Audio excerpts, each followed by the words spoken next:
The Knights of the Cross by Henryk Sienkiewicz. Subscribe if you want more audiobooks like this. Chapter 50. Mako prepared for his journey, and Jagiełło did not show herself at Bogdaniec for 2 days after her consultation with the Bohemian. It was only on the 3rd day that the old knight met her on his way to church.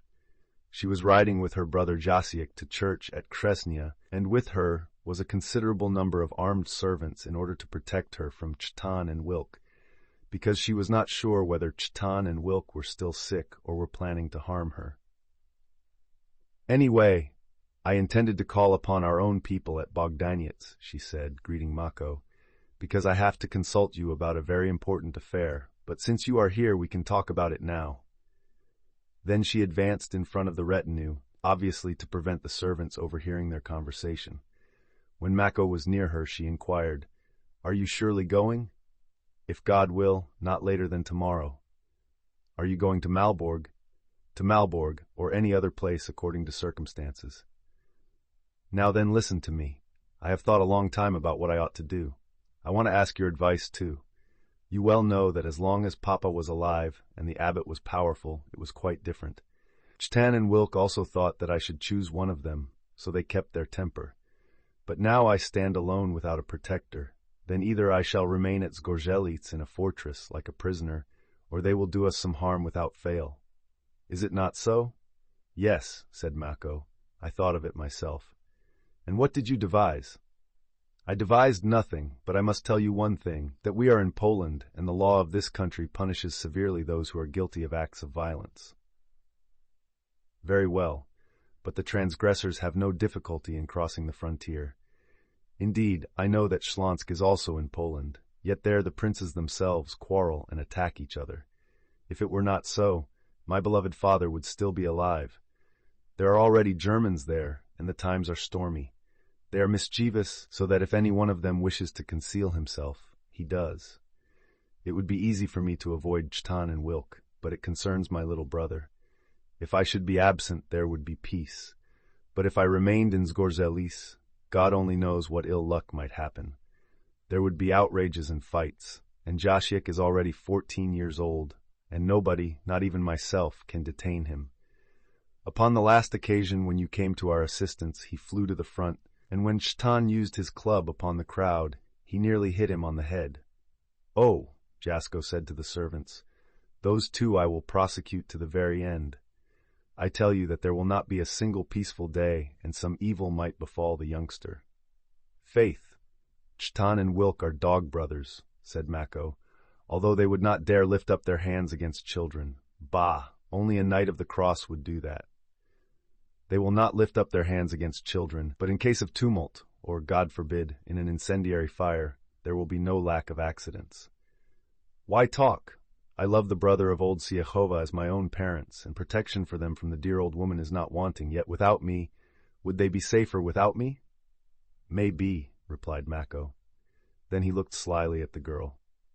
"Then what do you want?" And she replied in a low tone, "Take me with you."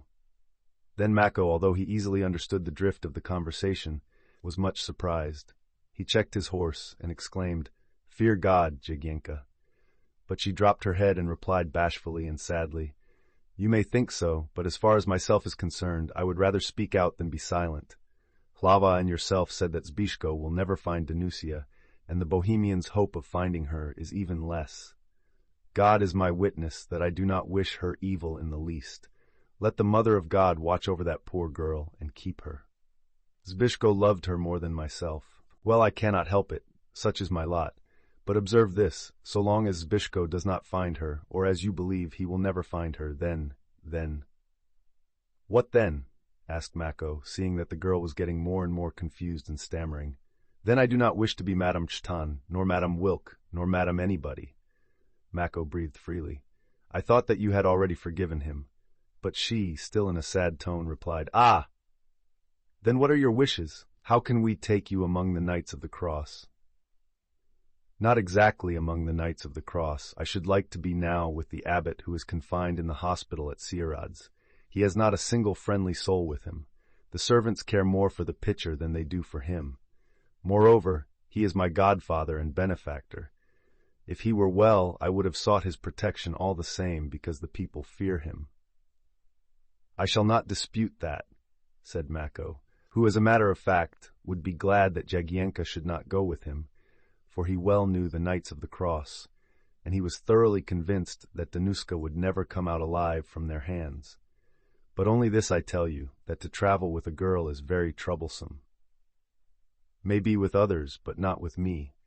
Nothing has occurred to me so far, but I am accustomed to go about with the bow and can endure hardship in the chase. When it is necessary, it is necessary. Don't be afraid. I shall take Jasiek's clothing and a net for my hair, and I shall go. Jasiek, although younger than I am, with the exception of his hair, looks exactly like myself, so much so that when we disguised ourselves last carnival, our departed father could not tell one from the other. Observe, neither the abbot nor anybody else recognized me. Neither Zbyszko? If I shall see him—" Mako thought for a moment, then suddenly smiled and said, "But Wilk of Brzezowa and Chtan of Roga would be furious. Let them. It might be worse if they came after us. Well, fear not. I am an old man, but let them beware of my fist. All the Gradies are of the same metal. However, they have already tested Zbyszko." Meanwhile they arrived at Krzesnia. Old Wilk of Brzezowa, who also happened to be at church, from time to time cast gloomy glances at Mako, but he did not mind it, and with a light heart he returned with Jagiełło immediately after Mass. Then they took leave of each other and parted. When Mako was by himself at Bogdaniec, less happy thoughts passed through his mind. He understood that neither the people at Zgorzelec nor the relatives of Jagiełło would really object to her departure. "But as to the girl's admirers," he said to himself, "that is quite another affair, but against the orphans and their property they would not dare to lift up their hand, because they would cover themselves with excessive infamy. Everybody would be against them as one is against a wolf. But Bogdaniec is left to God's favor. The quarries will be filled up, the flocks will be seized, the peasants will be enticed away. If God permit me to return, then I will fight them.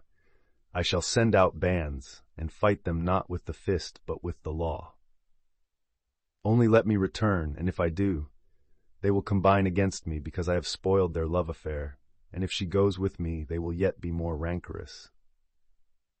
He was much grieved about his estate at Bogdaniec, which he had improved. Now he felt sure that on his return he would find it desolate and in ruins. "Now then, it is necessary to take counsel," he thought. Accordingly, after dinner, he ordered his horse to be saddled and left directly for Brzezowa. It was already dark when he arrived. Old Wilk was sitting in the front room drinking mead from a pitcher. Young Wilk, who was wounded by Chtan, was lying on a skin-covered bench, and was also drinking mead.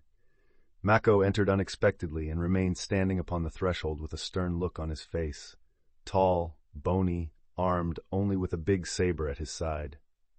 They recognized him at once, because his face was lit up by the bright flame of the fireplace, and at the first moment both the father and son jumped up, lightning-like, and running toward the wall seized the first arms that were at hand. But the old experienced Mako, well knowing the people and their customs, did not interfere in the least. He did not even reach his hand to his sword. He only put his hands on his hips and said quietly, in a somewhat sarcastic voice, "How is it? Is this the kind of hospitality which the nobles in Brzezowa practice?" These words had the desired effect. Their hands fell, and in a moment the old man let fall the sword with a clash. The young man dropped his pike, and they stood with their necks craned toward Mako, their faces still expressing hatred, but already amazed and ashamed of themselves. Mako smiled and said, "May the name of Christ be praised, forever and ever. And Saint Jerzy, we serve him. I come to visit my neighbors with good will. With good will we greet you, the guest of his holy person." Then old Wilk rushed toward Mako, and with his son, both of them pressed his right hand. They made him sit at a comfortable place at the table. In a second they threw another log on the fireplace, spread the table and put upon it a dish full of food, a jug of beer, a pitcher of mead, and began to eat and drink. Young Wilk glanced now and then at Mako, which, happily for the guest, contributed to lessen his hatred against him. But he served him, however, so diligently that he became pale from fatigue, because he was wounded and deprived of his wonted strength. The father and son burned with curiosity to know the object of Mako's call. None, however, asked him why, but waited for him to speak. But Mako, as a man of manners, praised the meat, drink, and hospitality. Only when he had filled himself well, he looked up and spoke with dignity. People often quarrel, but neighborly peace above all. There is not a better thing than peace, replied old Wilk, with equal composure. It also often happens, said Mako, when one wants to undertake a long journey, he wants to make up and bid goodbye even to his adversaries. God rewards you for your candid words. Not mere words, but deeds, for I actually came to wish you goodbye. From our soul we wish you might visit us daily. I wish I could feast you in Bogdaniec in a manner suitable to people who are acquainted with knightly honor, but I am in a hurry to go. Is it to war or to some holy place?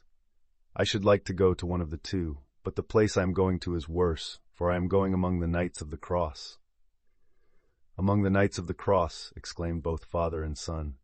Yes, replied Mako, and one who is their enemy is going to them. It is well for him to be reconciled with God and men, so that he may not forfeit not only his life, but everlasting salvation. It is wonderful, said old Wilk. I have never yet seen any man who has not suffered from their wrongs and oppression. So it is in the whole fatherland, added Mako. Neither Lithuania before its conversion to Christianity, nor even the Tartars were such a burden to the Polish kingdom as those devilish monks. Quite true, but this you also know, they gathered and gathered. It is time now to finish with them.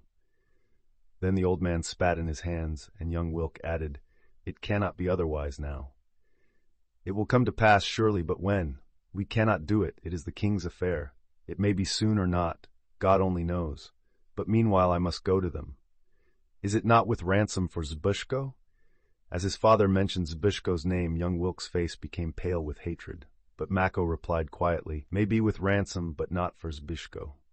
These words intensified the curiosity of both lords of Brzozowa. Old Wilk, who could no more contain himself, said, Can you tell us or not the reason for your going there? I will tell you. I will, he said, nodding assent. But first, let me tell you something else. Take notice, then. After my departure, Bogdaniec will be under God's care.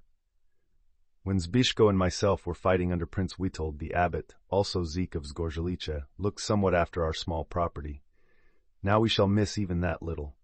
It pains me terribly to think that my endeavor and labor will be in vain. You can well form an idea how much this troubles me.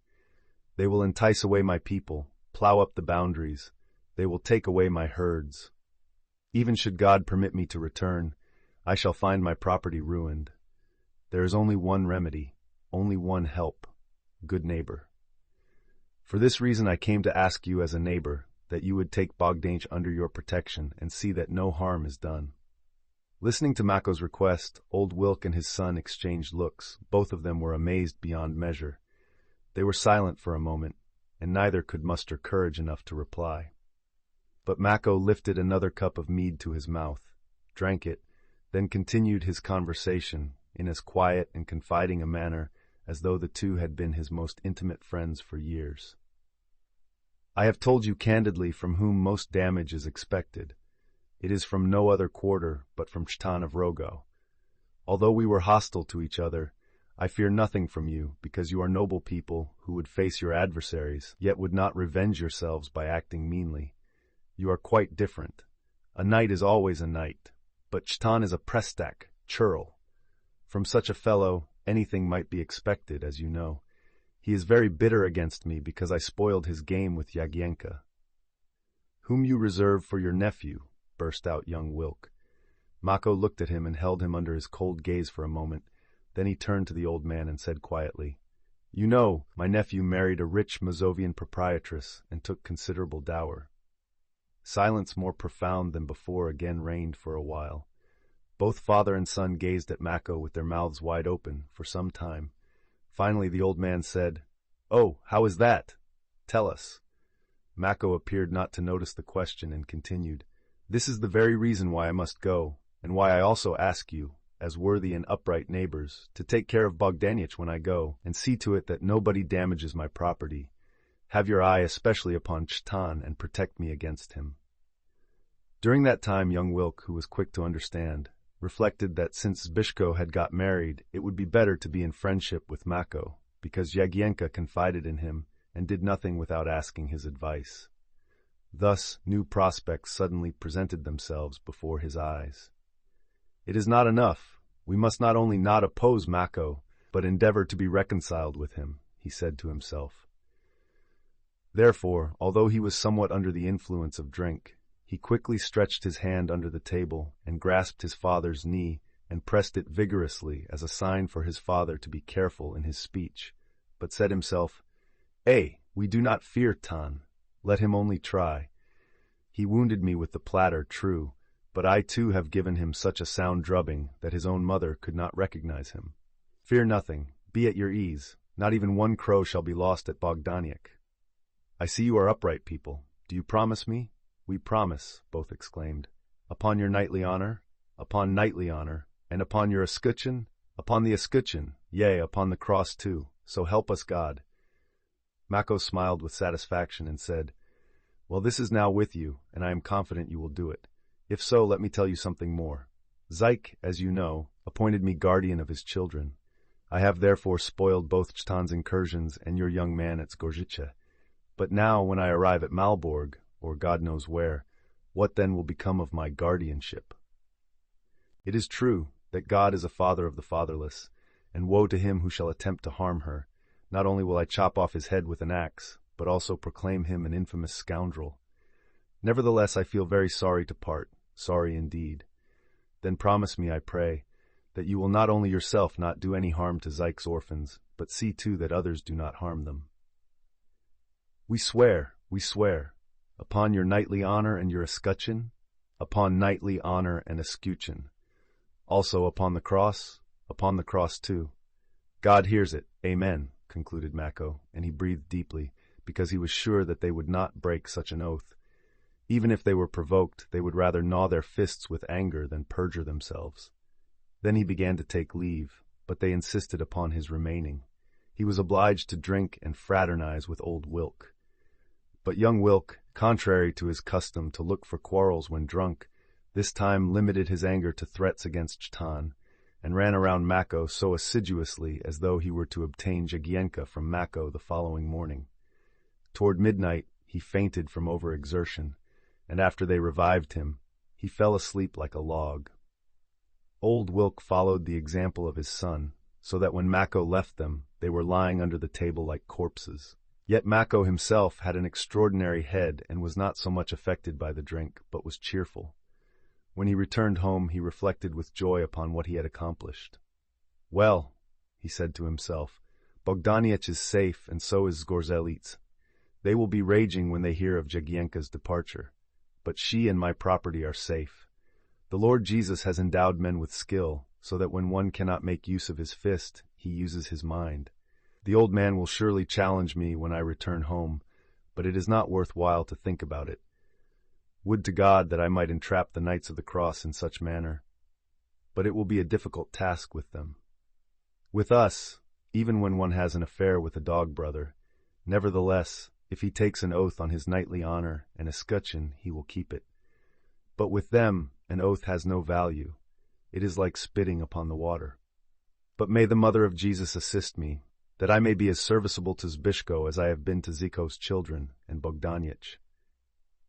Here it crossed his mind that perhaps it might be advisable not to take Jagiełło, because the two Wilks would care for her as the apple of their eye. But the next moment he rejected that plan. The Wilks might care for her, true, but Chtan will persist in his attempts, and God knows who will prevail. But it is a sure thing that there will be a succession of fights and outrages from which Zgorzelets, Zyk's orphans, and even the girl might suffer.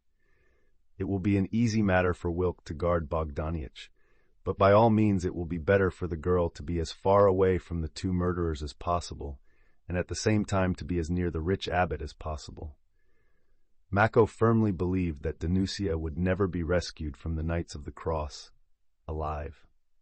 And the hope that Zbyszko would return home as a widower and most likely take to Jagiełło never left him. Ah, mighty God, he said to himself. In such a case he will be the owner of Spychau. Then he will get Jagiełło and Mochidoli, and in addition to it, he will acquire that which the abbot will bequeath. I would not even spare him wax for candles. Occupied with such thoughts, the road from Brzozowa seemed to be shortened, yet he arrived at Bogdaniec after nightfall, and was surprised to see his windows brightly illuminated. The servants, too, were awake, for he had scarcely entered the courtyard when the stable boy came rushing to him. "Are there some guests?" asked Mako, dismounting. "There is the young gentleman of Zgorzelets with the Bohemian," replied the stable boy. This information astonished Mako, for Jagiełło had promised to arrive next day, very early, when they were to start immediately. Then, why had Jasko come and that so late? It struck the old knight that something must have occurred at Zgorzeletsy, and he entered his house with a certain amount of anxiety. But within he found a bright fire burning in the large clay oven in the center of the room, and upon the table were 2 iron cradles and 2 torches in them, by which light Mako observed Jasko, the Bohemian, Hlava, and another young servant with a face as red as an apple. "How are you, Jasko, and what is the matter with Jagiełło?" asked the old nobleman. "Jagiełło ordered me to tell you," he said, whilst kissing Mako's hand, "that she has reconsidered the matter and she prefers to stay at home." "For God's sake, what do you say? How? What has happened to her?"